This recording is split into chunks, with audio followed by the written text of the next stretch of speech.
Tapping కేసులో SIT దూకుడు పెంచింది. బీఆర్ఎస్ వర్కింగ్ ప్రెసిడెంట్ కేటీఆర్ కి నోటీసులు ఇచ్చింది. రేపు ఉదయం 11 గంటలకి విచారణకి హాజరు కావాలని సూచించింది. దీంతో కేసీఆర్ తో భేటీ అయ్యారు కేటీఆర్, హరీష్ రావు. సిట్ నోటీసులపై చర్చించారు. తెలంగాణ రాజకీయాలు, విచారణలు, దర్యాప్తుల చుట్టూ తిరుగుతున్నాయి. మొన్నటిదాకా కాళేశ్వరంపై విచారణ కొనసాగితే ఈ నెలలో ఫోన్ ట్యాపింగ్ కేసు దర్యాప్తు కొనసాగుతోంది. ఫోన్ ట్యాపింగ్ కేసులో మంగళవారం BRS deputy floor leader Harish రావును విచారించిన సిట్ శుక్రవారం బీఆర్ఎస్ వర్కింగ్ ప్రెసిడెంట్ కేటీఆర్ ను ప్రశ్నించనుంది. ఫోన్ ట్యాపింగ్ కేసులో శుక్రవారం ఉదయం 11 గంటలకు విచారణకు హాజరు కావాలని కేటీఆర్ కు నోటీసులు జారీ చేసింది సిట్. కేటీఆర్ సిరిసిల్లలో ఉండడంతో నందినగర్లోని ఆయన ఇంట్లో నోటీసులు అందజేశారు సిట్ అధికారులు. అయితే చట్టంపై తమకు గౌరవం ఉందన్న కేటీఆర్ సిట్ విచారణకు హాజరవుతానన్నారు. సిట్ ఎవరిని పిలవాలి? నిజానికి గతంలో టీఆర్ఎస్ ప్రభుత్వంలో ఇంటెలిజెన్స్ ఐజీగా మొదటి ఇంటెలిజెన్స్ ఐజీ ఎవరు? ఇవాళ డీజీపీ శివధర్ రెడ్డి గారు. ఆయనకు తెలుస్తుంది ఎవరి ఫోన్లో ట్యాప్ చేసినా, మాకేం తెలుస్తుంది?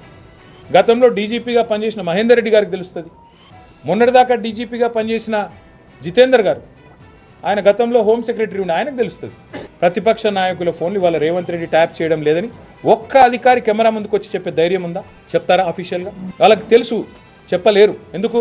రేపు మా గవర్నమెంట్ వస్తుంది, మళ్ళీ మేము ఎంక్వైరీ చేసినాం అనుకో, వీళ్ళందరూ అలా బొక్కల పడతారు. పోలీసులు ప్రతిపక్షాలు వేధించడానికి ఉపయోగిస్తున్నారని మండిపడ్డారు బీఆర్ఎస్ సీనియర్ నేత హరీష్ రావు.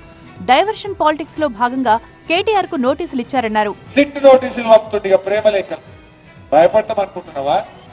నువ్వు ఎన్ని నోటీసులు ఇచ్చినా బిడ్డ నిన్ను ప్రశ్నిస్తూనే ఉంటాం.